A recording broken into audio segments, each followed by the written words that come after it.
ഇന്ന് നമ്മൾ നല്ല സ്പെഷ്യൽ ആയിട്ടുള്ള ഒരു നെയ്ച്ചോറിൻ്റെ റെസിപ്പിയാണ് കേട്ടോ ഷെയർ ചെയ്യുന്നത്. നമ്മൾ ഒരുപാട് റെസിപ്പി ഷെയർ ചെയ്തിട്ടുണ്ട്. ഇന്നത്തെ എന്ന് പറഞ്ഞാൽ ഈ കാറ്ററിങ്ങിലൊക്കെ സെർവ് ചെയ്യുന്ന ആ ഒരു കറക്റ്റായിട്ടുള്ള ഫ്ലേവറും കാര്യങ്ങളൊക്കെ ഉള്ള നല്ലൊരു നെയ്ച്ചോറാണ്.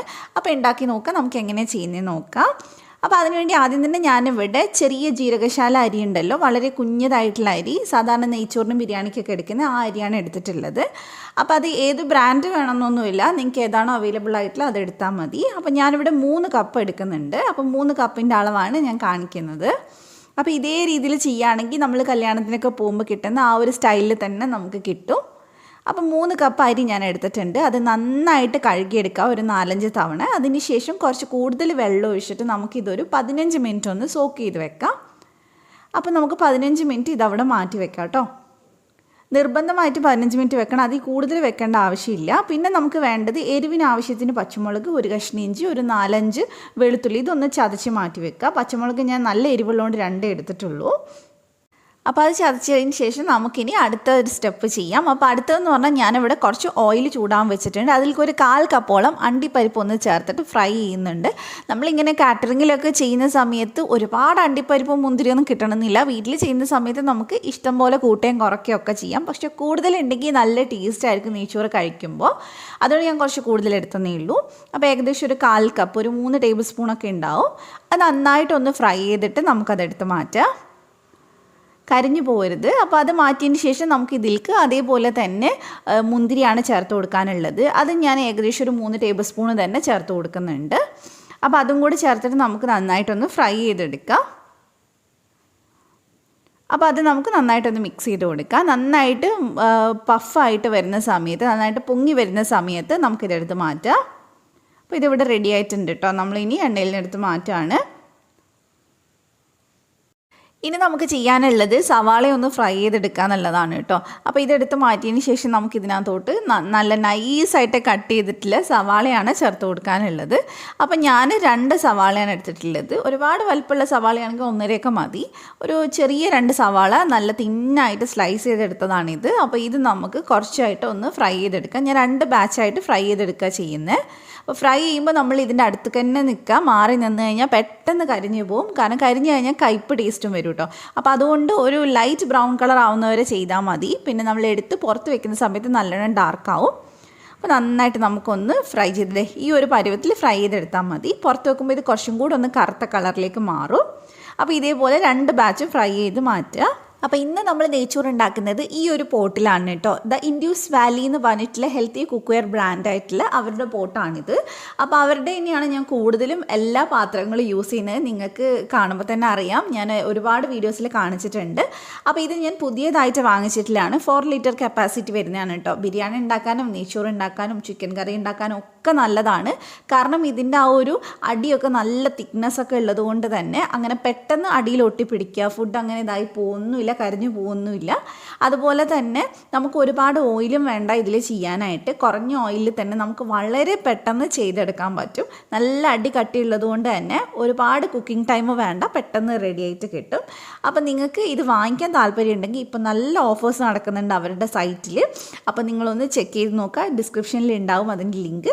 അത് മാത്രമല്ല, നിങ്ങൾക്ക് കൂടുതൽ ഓഫർ കിട്ടാനായിട്ട് ഞാനിവിടെ കാണിച്ചിട്ടുള്ള ദിയാൻസ് എന്ന് പറഞ്ഞിട്ടുള്ള കൂപ്പൺ കോഡും കൂടെ ആഡ് ചെയ്ത് കൊടുക്കണം. അപ്പോൾ നിങ്ങൾക്ക് കുറച്ച് എക്സ്ട്രാ ഡിസ്കൗണ്ടും കൂടെ കിട്ടുന്നുണ്ട്. അപ്പോൾ നമുക്കിനി ചെയ്ത് തുടങ്ങാം. അപ്പോൾ നെയ്ച്ചോറ് ഉണ്ടാക്കാനായിട്ട് ആദ്യം തന്നെ നമുക്ക് പോട്ടൊന്ന് ചൂടാക്കാൻ വെക്കാം. അതിനുശേഷം ഇതിലേക്ക് ഞാൻ നെയ്യാണ് കേട്ടോ ചേർത്ത് കൊടുക്കുന്നത്. ഞാനിവിടെ 3 ടേബിൾ സ്പൂൺ നെയ്യ് ചേർത്ത് കൊടുക്കുന്നുണ്ട്.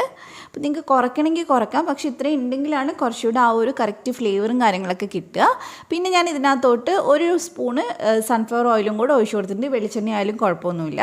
ഇനി ഇതിലേക്ക് 3-4 ഏലക്ക, 4 ഗ്രാമ്പു, 2 സ്റ്റാർ അനീസ്, 2 കഷ്ണം പട്ട, 1 ബേ ലീഫ്, ഇത്രയും ചേർത്തിട്ട് നമുക്കിതൊന്ന് ഫ്രൈ ചെയ്തെടുക്കാം. അപ്പോൾ ഫ്ലെയിം കുറച്ച് വെച്ചിട്ട് വേണം ചെയ്യാനായിട്ട്. ഇതൊന്ന് ചൂടായി കഴിഞ്ഞാൽ പിന്നെ എപ്പോഴും ഇതിൽ നല്ല ചൂടിങ്ങനെ മെയിൻറ്റെയിൻ ആയിട്ട് നിൽക്കും കേട്ടോ. അപ്പോൾ ഒരുപാട് തീ കൂട്ടി വെക്കേണ്ട ആവശ്യമില്ല. അപ്പോൾ നമുക്കിതൊന്ന് മിക്സ് ചെയ്തെടുക്കാം. അതിനുശേഷം ഇതിലേക്ക് ഞാൻ ഒരു ചെറിയ സവാള ഒന്ന് കട്ട് ചെയ്തത് ചേർത്ത് കൊടുക്കുന്നുണ്ട്. എന്നിട്ട് നമുക്കിതൊന്ന് വഴറ്റിയെടുക്കാം. അപ്പോൾ നമുക്ക് നന്നായിട്ട് വഴറ്റിയെടുക്കാം. ഞാൻ സാധാരണ നോൺ സ്റ്റിക്കിൻ്റെയും അതുപോലെ തന്നെ അലുമിനിയത്തിൻ്റെയിലൊക്കെ ബിരിയാണിയും നെയ്ച്ചോറൊക്കെ ഉണ്ടാക്കാറുണ്ട്. പക്ഷേ എനിക്ക് തോന്നിയിട്ടുള്ള ഡിഫറൻസ് എന്ന് പറഞ്ഞാൽ ഇതിൽ ചെയ്യുമ്പോൾ കുറച്ചും കൂടെ ടൈം കുറവേ വേണ്ടി വരുള്ളൂ. നോൺ സ്റ്റിക്ക് നിങ്ങൾക്ക് അറിയാമായിരിക്കും, കുറച്ച് കൂടുതൽ സമയം വേണം എല്ലാം വെന്ത് കിട്ടാനായിട്ട്. അപ്പോൾ ഉള്ളി വഴണ്ടതിന് ശേഷം നമുക്ക് ഇതിനകത്തോട്ട് നേരത്തെ നമ്മൾ ചതച്ച് വെക്കാൻ പറഞ്ഞിട്ടുണ്ടല്ലോ ഇഞ്ചിയും വെളുത്തുള്ളിയും പച്ചമുളകും അതൊന്ന് ചേർത്ത് കൊടുക്കുക. എന്നിട്ട് നന്നായിട്ട് മിക്സ് ചെയ്തെടുക്കുക. നമ്മൾ ഈ പച്ചമുളക് ചേർത്തെന്ന് വെച്ചാൽ അങ്ങനെ ഒരുപാട് എരിവൊന്നും ഉണ്ടാവില്ല, അതിനനുസരിച്ച് വേണം പച്ചമുളക് ചേർക്കാൻ. അപ്പോൾ നന്നായിട്ട് നമ്മൾ മിക്സ് ചെയ്തെടുത്തിട്ടുണ്ട്. ആ ഒരു പച്ചമണമൊക്കെ മാറിയിട്ടുണ്ട്. ഇനി നമുക്കിതിനകത്തോട്ട് ആവശ്യത്തിനുള്ള വെള്ളമാണ് കേട്ടോ ചേർത്ത് കൊടുക്കാനുള്ളത്. നമ്മൾ 3 കപ്പ് അരിയാണ് എടുത്തിട്ടുള്ളത്. അപ്പോൾ 1 കപ്പ് അരിക്ക് നമ്മൾ 1.5 കപ്പ് വെള്ളമാണ് എടുക്കുന്നത്. അതിനനുസരിച്ച് നമ്മൾ 4.5 കപ്പ് വെള്ളം മൊത്തത്തിൽ ഒഴിച്ചു കൊടുക്കുന്നുണ്ട്. അപ്പോൾ 1, 2, അതേപോലെ തന്നെ 3, 4, പിന്നെ അര, അങ്ങനെ നമ്മൾ 4.5 കപ്പ് വെള്ളമാണ് എടുത്തിട്ടുള്ളത്. പിന്നെ ആവശ്യത്തിനുള്ള ഉപ്പ് ചേർത്ത് കൊടുക്കുക. ഉപ്പ് ചേർക്കുന്ന സമയത്ത് വെള്ളം നമ്മൾ ടേസ്റ്റ് ചെയ്ത് നോക്കുമ്പോൾ ഉപ്പ് കുറച്ച് കൂടുതൽ ഉണ്ടാവണം, എന്നാലേ ചോറിൽ നന്നായിട്ട് ഉപ്പ് പിടിക്കുകയുള്ളൂ. പിന്നെ ഒരു പകുതി നാരങ്ങയുടെ നീരും കൂടെ ഞാൻ ചേർത്ത് കൊടുക്കുന്നുണ്ട്, ചോറ് ഒട്ടിപ്പിടിക്കാണ്ടിരിക്കാൻ വേണ്ടിയിട്ടാണ്. അപ്പോൾ നമുക്ക് നന്നായിട്ടൊന്ന് മിക്സ് ചെയ്തെടുക്കാം. വളരെ സിമ്പിളായിട്ട് ചെയ്യാൻ പറ്റിയ റെസിപ്പിയാണ്, എന്തായാലും ഉണ്ടാക്കി നോക്കുക. അപ്പോൾ ഇത് തിളച്ച് വരുന്നുണ്ട്. തിളച്ച് വരുമ്പോൾ നമുക്ക് ഇതിനകത്തോട്ട് 1/4 കപ്പ് ചെറുതായിട്ട് കട്ട് ചെയ്ത് ക്യാരറ്റും കൂടെ ചേർത്ത് കൊടുക്കുക.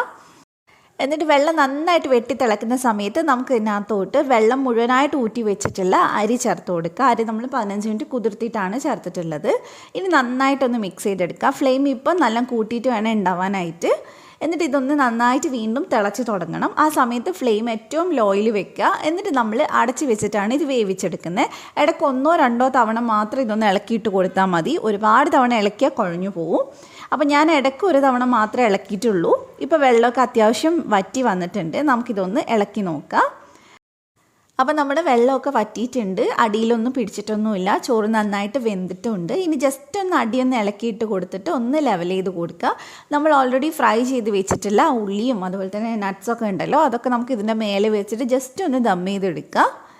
അപ്പോൾ ഞാൻ കുറച്ച് ഉള്ളി ഇട്ട് കൊടുക്കുന്നുണ്ട്. ഉള്ളി കുറച്ച് കൂടുതലായിട്ട് ഇങ്ങനെ കഴിക്കുമ്പോൾ ആ ഒരു പ്രത്യേക ടേസ്റ്റാണ് നെയ്ച്ചോറിൽ ആ ഉള്ളി ഇങ്ങനെ കടിക്കുന്ന സമയത്ത്. അതുപോലെ തന്നെ നമുക്ക് അണ്ടിപ്പരിപ്പ് ചേർത്ത് കൊടുക്കുക. നമ്മൾ ഫ്രൈ ചെയ്ത് വെച്ചിട്ടുള്ള മുന്തിരിയും കൂടെ ചേർത്ത് കൊടുത്തിട്ടുണ്ട്. പിന്നെ ഒന്നും കൂടെ ഒന്ന് ഫ്ലേവറിന് വേണ്ടിയിട്ട് നമ്മൾ കുറച്ച് ക്യാരറ്റും അതുപോലെ തന്നെ 1 ടീസ്പൂൺ നെയ്യും കൂടെ ചേർത്ത് കൊടുക്കുന്നുണ്ട്. ഇത് ഓപ്ഷനിലാണ്, വേണമെങ്കിൽ ചേർത്താൽ മതി. ഇനി നമുക്കിത് അടച്ച് വെച്ചിട്ട് ഒരു 5 മിനിറ്റും കൂടെ ലോ ഫ്ലെയിമിൽ നമുക്കൊന്ന് വേവിച്ചെടുക്കാം. അപ്പോഴേക്ക് നന്നായിട്ട് ദമ്മായിട്ട് വരും. അപ്പോൾ ഇതിവിടെ പെർഫെക്റ്റ് ആയിട്ട് റെഡി ആയിട്ടുണ്ട്. നമ്മൾ ഫ്ലെയിം ഓഫ് ചെയ്തിട്ട് അപ്പം തന്നെ തുറക്കണ്ട, കുറച്ചൊന്ന് വെയിറ്റ് ചെയ്തിട്ട് തുറന്നാൽ മതി, ഒരു 5-8 മിനിറ്റ്. അപ്പോഴേക്ക് നന്നായിട്ട് കുറച്ചുകൂടെ ഒന്ന് സെറ്റായിട്ട് കിട്ടും. ഇനി നന്നായിട്ട് ഇതെല്ലാം കൂടെ മിക്സ് ചെയ്തിട്ട് നമുക്ക് ചൂടോടെ തന്നെ സെർവ് ചെയ്യാം. അപ്പോൾ ഇങ്ങനെ ഉണ്ടാക്കി നോക്കാത്തവർ എന്തായാലും ഉണ്ടാക്കി നോക്കുക, എന്നിട്ട് ഫീഡ്ബാക്ക് അറിയിക്കുക. ചോറ് നമുക്ക് വേണമെങ്കിൽ അരി ആദ്യം വറുത്തിട്ട് വെക്കാം, അങ്ങനെ വേണമെങ്കിലും വെക്കാട്ടോ. പക്ഷേ ഇങ്ങനെ വെച്ചാലും ആ കറക്റ്റ് നമുക്ക് ആ കാറ്ററിങ്ങിലൊക്കെ കിട്ടുന്ന ആ ഒരു ടേസ്റ്റ് തന്നെ കിട്ടും. അപ്പോൾ എന്തായാലും നിങ്ങൾക്ക് റെസിപ്പി ഇഷ്ടമായിട്ടുണ്ടെന്ന് വിചാരിക്കുന്നു. ഉണ്ടാക്കി നോക്കിയിട്ട് ഫീഡ്ബാക്ക് അറിയിക്കാൻ മറക്കണ്ട. അപ്പോൾ വീഡിയോ ഒന്ന് ലൈക്ക് ചെയ്തിട്ട് പോവുക. അപ്പോൾ നമുക്ക് മറ്റൊരു നല്ല വീഡിയോ ആയിട്ട് വീണ്ടും കാണാം. Thank you for watching.